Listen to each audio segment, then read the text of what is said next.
Hello யூமெண்ட்ஸ், welcome back to our channel Akash. நம்ம இன்றைக்கி என்ன டாபிக் எடுத்துகிட்டு பார்த்தீங்கன்னா, 2 டேஸ்க்கு முன்னாடி கவர்னர் ஆஃபீஸில் ஒரு மீட்டிங் நடந்திருக்கு. அந்த மீட்டிங்கில் வந்து ஒரு இஷ்யூ, அது என்னென்ட்டு பார்த்தீங்கன்னா, திருவள்ளுவர் சிலையை வந்து காவி ட்ரெஸ்ஸு, உத்திராட்சி கொட்டை, பட்டையெல்லாம் போட்டு அவர் வந்து கம்ப்ளீட்டாக ஒரு ஹிந்து மாதிரி காமிச்சிருக்காங்க.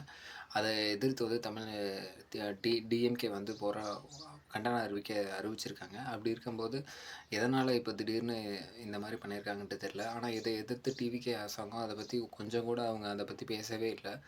பட் வந்து பெரியாரை தான் கொள்கை தலைவராக வச்சுருக்காங்க. பட் வந்து அப்படி இருக்கும்போது பெரியார் பெரியார் அம்பேத்கர் அவங்களெல்லாம் கொள்கை தலைவராக வச்சுட்டு, ஆனால் அதை பற்றி எதுவுமே அவங்க கண்டுக்காமல் இருக்காங்க. பட் வந்து இது முழுக்க முழுக்க தப்புன்னு சொல்கிறாங்க.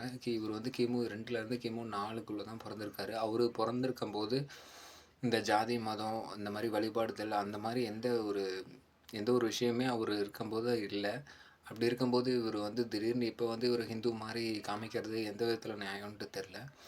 அதே மாதிரி இவர் வந்து 1330 குறள் எழுதியிருக்காரு. அந்த 1330 குறள்லையுமே எந்த இடத்துலையுமே இவரை பற்றி இவர் வந்து குறிப்பிடவே இல்லை. இவர் எந்த ஒரு எப்படி சொல்கிறது, இவரோட ஹிஸ்ட்ரி வந்து அதுலேயுமே இல்லை. அப்படி இருக்கும்போது இது வந்து வேர்ல்டு வைடு எல்லாமே ஃபாலோ பண்ணிகிட்ருக்காங்க. இது வந்து மதத்துக்கு அப்பாற்பட்டது தான் இந்த திருக்குறள் அப்படிங்கிறது. அப்படி இருக்கும்போது இந்த திருக்குறளுக்கு வந்து மதசாயம் பூசுறது எந்த இடத்துலையுமே ஏற்றுக்கிற மாதிரி இல்லைன்னு சொல்லிட்டு நெட்டிசன்கெலாம் பேசிக்கிறாங்க. இப்படி சங்க இலக்கியங்களை வந்து இப்படி மாறுபட்டு பேசுகிறது வந்து என் மனசுக்கு அது வந்து சரியாக படலை. உங்களுக்கு என்ன தோணுதுன்னு சொல்லிட்டு கமெண்ட் பண்ணுங்கள்.